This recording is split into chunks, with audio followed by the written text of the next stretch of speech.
الحمد لله والصلاة والسلام على سيدنا محمد وعلى آله وأصحابه أجمعين.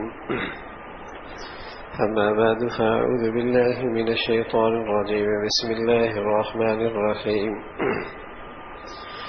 الذين إن مكناهم في الأرض أقاموا الصلاة وآتوا الزكاة وأمروا بالمعروف ونهوا عن المنكر ولله عاقبة الأمور. صدق الله العظيم. اللهم صل على سيدنا محمد النبي الأمي وعلى آله وأصحابه وسلم. اللهم صل على سيدنا محمد النبي الأمي وعلى آله وأصحابه وسلم. میرے معزز مسلمان بزرگوں، عزیز بھائیوں، اسلام اللہ کی طرف سے دنیا انسانیت کے لیے سب سے آخری نعمت عظمیٰ ہے جو اللہ نے اس انسانیت کو عطا فرمائی ہے. اسلام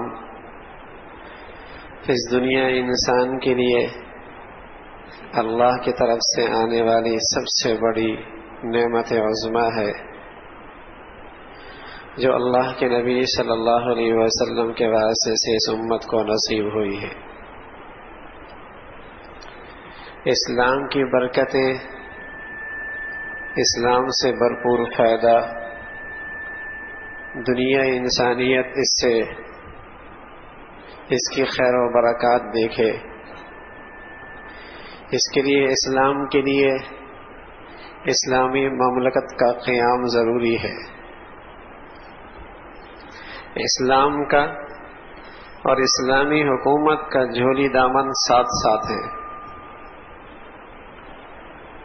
اسلام اور اسلامی مملکت کا جھولی دامن ساتھ ساتھ ہے. اللہ کا نبی مدینہ منورہ میں تشریف لائے، مدینہ منورہ دارالسلام بنا، اسلامی مملکت قائم ہوئی تو اسلام کی برکتیں مشرق مغرب میں اس کی برکتیں پھیلنے لگی. اسلامی مملکت میں بیت المال کا قیام ہے جس کے ہوتے ہوئے کوئی فقیر، کوئی مسکین، کوئی محتاج، کوئی بیوہ، کوئی لاوارث پریشان نہیں رہ سکتا. اسلامی مملکت میں بیت المال کا قیام ہے جس کے ہوتے ہوئے کوئی غریب، کوئی مسکین، کوئی لاوارث، کوئی بیوہ، کوئی محتاج پریشان نہیں رہ سکتا. اس بیت المال سے اس کی ہر پریشانی، ہر موقع پہ داد رسی کی جاتی ہے، اور یوں دنیا کی اس انسانیت کو اسلامی مملکت کے زیر سائے سکون نصیب ہوتا ہے. پھر اسلامی عدالت کے اندر ہر مظلوم کی داد رسی بہت تیزی کے ساتھ ہوتی ہے.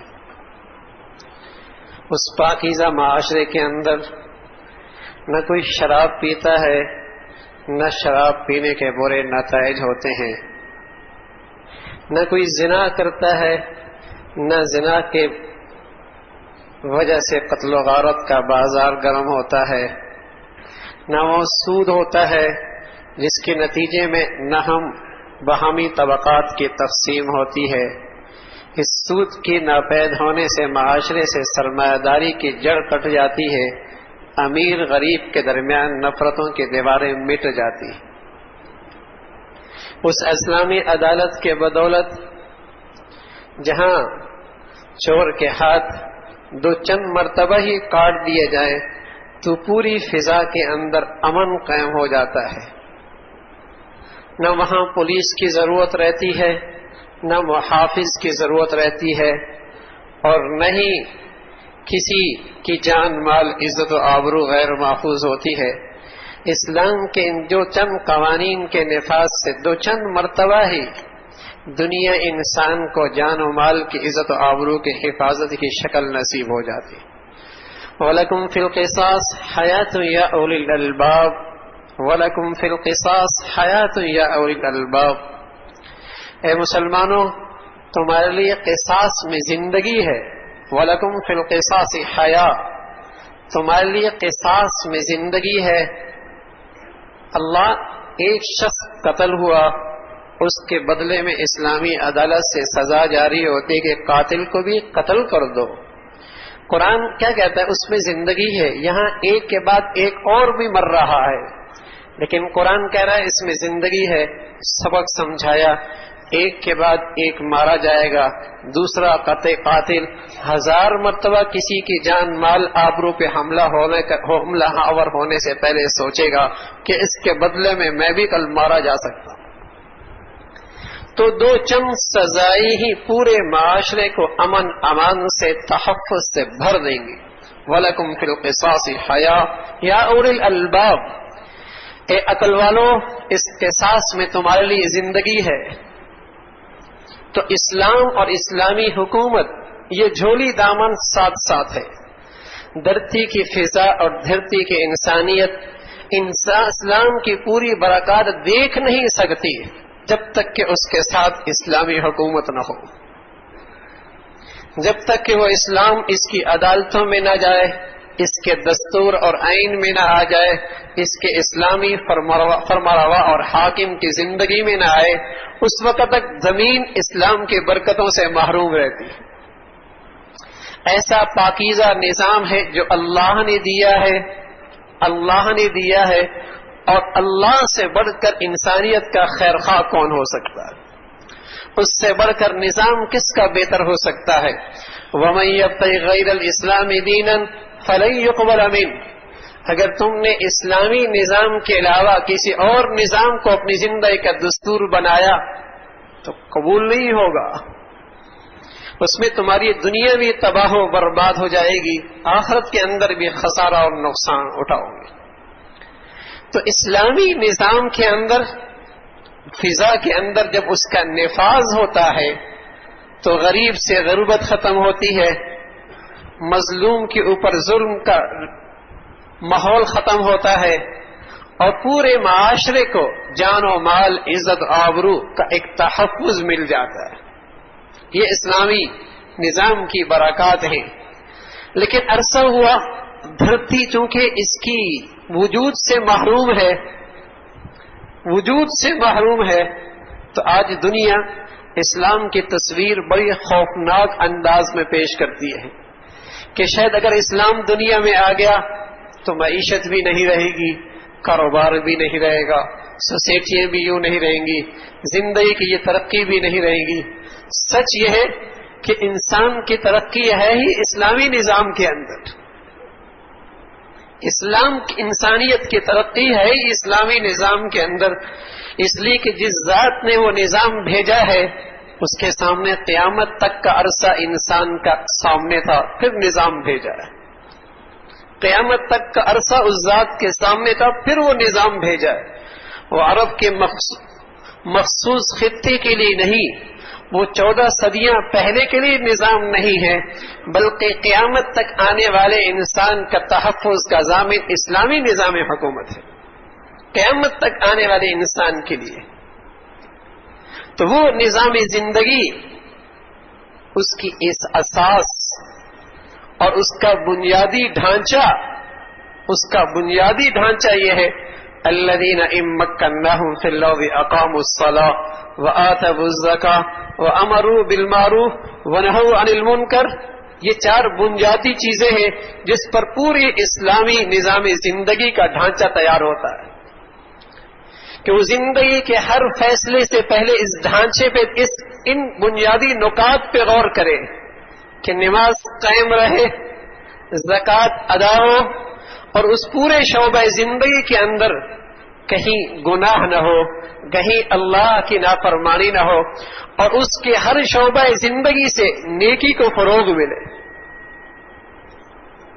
یہ وہ بنیادی اسلامی ڈھانچے کے بنیادی نکات ہیں جو اللہ رب العزت نے اہل ایمان کا تذکرہ فرمایا کہ جب انہیں زمین پر اقتدار ملتا ہے، اگر یہ مسلمان ہے تو ایک ہے میرے عزیزوں جاننا اور ایک ہے ماننا. جاننے کے بعد ماننا اور ماننے کے بعد اس پر عمل کرنا، یہ اسلام کا سب سے اعلیٰ درجہ ہے. یہ ایک مومن کی زندگی کا سب سے بڑا تقاضا ہے. جاننا، پھر ماننا، ماننے کے بعد اسے عمل پہ لے کے آنا، یہ اسلام، یہ مسلمان کا بڑیا ایمان اور اسلام ہے. یہودی بھی اسلام کو جانتے تھے، مانتے نہیں تھے. المغضوب علیہم، اللہ کا ان پہ غضب ہوا. منافق بھی اسلام جانتا تھا، مانتا نہیں تھا. منافق بھی اسلام جانتا تھا، مانتا نہیں تھا. یہودی بھی اسلام جانتا تھا، مانتا نہیں تھا. بلکہ مکہ کا مشرک بھی مانتا تھا کہ یہ شخص سچا ہے، اس کی زبان سے نکلی ہوئی بات جھوٹ نہیں ہو سکتی. مانتا نہیں تھا، مانتا نہیں تھا. مسلمان کے اسلام کا تقاضا یہ ہے کہ وہ جانے بھی، مانے بھی اور پھر اس پر عمل بھی کرے. لیکن آج تو مسلمان کی زندگی میں دوسرا درجہ بھی نہیں رہا. عمل تو دور کی بات ہے، آج وہ دل سے ماننے کے لیے بھی تیار نہیں کہ واقعی ضابطہ ہے اسلام اس کی زندگی کا نجات دہندہ ہے. واقعی اسلامی حکومت کا قیام اور اسلامی حکومت کا قیام ہی اس ملک کی بقا اور ہماری جان و مال عزت آبرو کا تحفظ کا ضامن ہے. حالانکہ اسلام کا تقاضا یہ ہے کہ یہ جانے بھی، مانے بھی اور پھر اس پر عمل بھی کرے. لیکن آج مسلمان کی زندگی میں دوسرا درجہ بھی نہیں. جانتا ہے، مانتا نہیں ہے. مانتا نہیں ہے. ماننے کی نشانی یہ ہے کہ جب اسے عمل کا موقع مل جائے، کمزور ہے، پرفتن دور کے اندر نہیں کر سکتا، حسرت تو دل میں رکھتا ہے. ماننے کی نشانی یہ ہے کہ پرفتن دور کے اندر ایمان کی کمزوری کی وجہ سے عمل تو نہیں کر سکتا، لیکن اندر سچی حسرت اور سچا افسوس تو رکھتا ہے. اور جہاں اللہ رب العزت اس کے لیے سہولت پیش کر دے، وہ عمل بھی اوپر نظر آئے. یہ علامت ہے کہ واقعی مانتا بھی ہے، واقعی مانتا بھی ہے. لیکن آج مسلمان کی زندگی کا حال یہ ہے کہ جانتا ہے اسلام سچا دین ہے، اللہ کا رسول سچا نبی ہے، اللہ انسانیت کا سب سے بڑا خیرخواہ اور ہمدرد ہے، اور اس کی طرف سے آنے ہوا نظام بھی انسانیت کا سب سے زیادہ اس پر خیرخواہی اور ہمدردی انسانیت کی اسی میں ہے. لیکن دل سے ماننے کے لیے تیار نہیں، دل سے ماننے کے لیے تیار نہیں. اس لیے کبھی اسے اس پر افسوس نہیں ہوا کہ بدقسمتی سے آج ہم اجتماعی اسلامی نظام زندگی سے محروم. جب کبھی اسے موقع ملتا ہے، ایک طرف نمازی اور ایک طرف بے نمازی، ایک طرف نیک مسلمان ایک طرف بے دین مسلمان، تو یہ اس موقع پہ اس کی حمایت اور تعاون کی بنیاد بلادری، عصبیت، زبان، علاقہ، دنیا کی مفادات، سڑک، پل، نالے، یہ چیزیں تو اس کی ترجیحات کی بنیاد، حمایت کی بنیاد بنتی ہے. اسلامی نظامی زندگی کی تعاون بنیاد نہیں بنتی. اسلام اس کی حمایت نہیں لے سکتا. آج اسلام کا نام، اسلامی نظام آج اس کی حمایت لینے سے محروم ہے. عصبیت اس کی حمایت لے لے گی، لسانیت اس کی حمایت لے لے گی، قومیت اس کی حمایت لے لے گی، دنیا کی ذاتی مفادات اس کی حمایت لے لے گی، برادری، خاندان، قوم اس کی حمایت لے لے گی. لیکن آج اسلام اور اسلامی نظام یہ چیز اس کی حمایت لینے سے محروم ہے. اس بنیاد پر آج مسلمان حمایت کرنے کے لیے تیار نہیں. تو بدقسمت ہی یہ ہے کہ آج مسلمان مانتا ہے، جانتا ہے، ماننے کے لیے تیار نہیں. اور میں عرض کروں میرے عزیزوں کسی زمانے میں یہودی بھی جانتا تھا، مانتا نہیں تھا. اللہ نے کہا المغضوب علیہم، ان پہ اللہ کا غضب ہے. کسی زمانے کے اندر منافق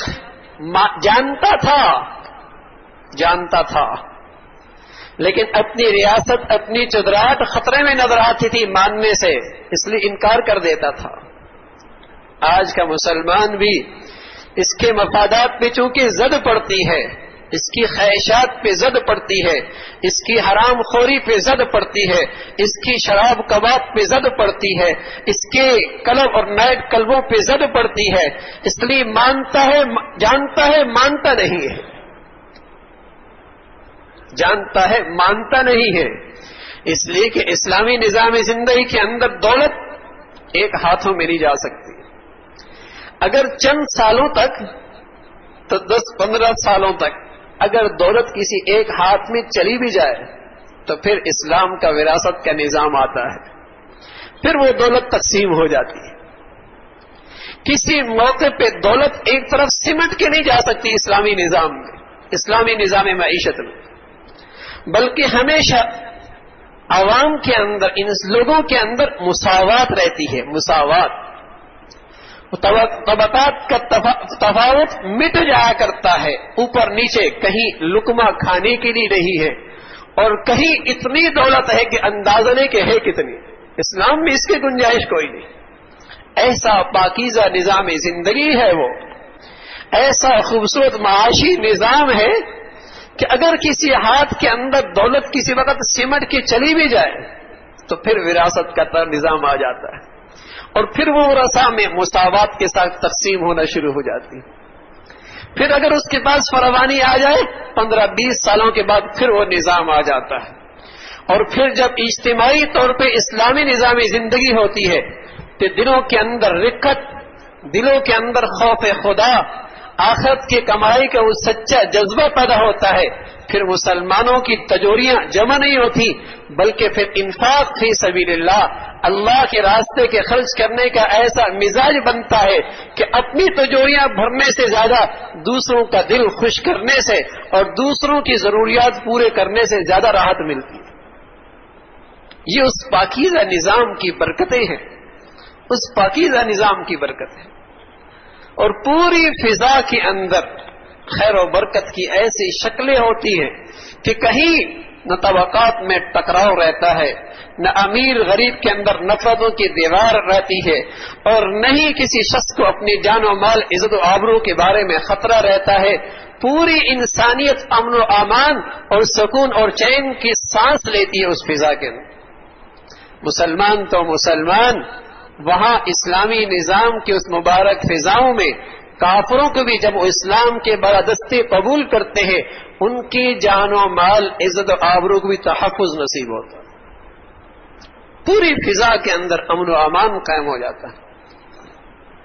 تو وہ اسلامی نظام زندگی ہے جسے اللہ رب العزت نے فرمایا کہ جب مسلمانوں کو اللہ رب العزت کوئی زمین کا خطہ دے دے اور زمین کے حصے پہ اللہ انہیں قدرت دے دے تو پھر ان کے ذمے ہے کہ ایسا دستور زندگی مرتب کرے جن کے بنیادی نکات یہ ہوں: اقاموا الصلاۃ وآتوا الزکاۃ وامروا بالمعروف ونہوا عن المنکر، کہ پوری فضا کے اندر نماز کا قیام، زکوٰۃ کی ادائیگی، وہاں عشر بھی، وہاں زکوٰۃ بھی، وہاں خیرات بھی، وہاں صدقات بھی، وہاں یہ سب چیزیں جب نکلتی ہیں تو فضاؤں ماحول کے اندر سے غریب کی غربت مٹ جاتی ہے اور کوئی شخص لاوارث نہیں رہتا، کوئی بیوہ پریشان نہیں رہتی، کوئی ضرورت مند کسی کے سامنے اسے ہاتھ پھیلانے کی ذلت نہیں اٹھانی پڑتی. بیت المال اس کی عزت اور عزت نفس کا لحاظ کر کے اس کی ضروریات پوری کرتی.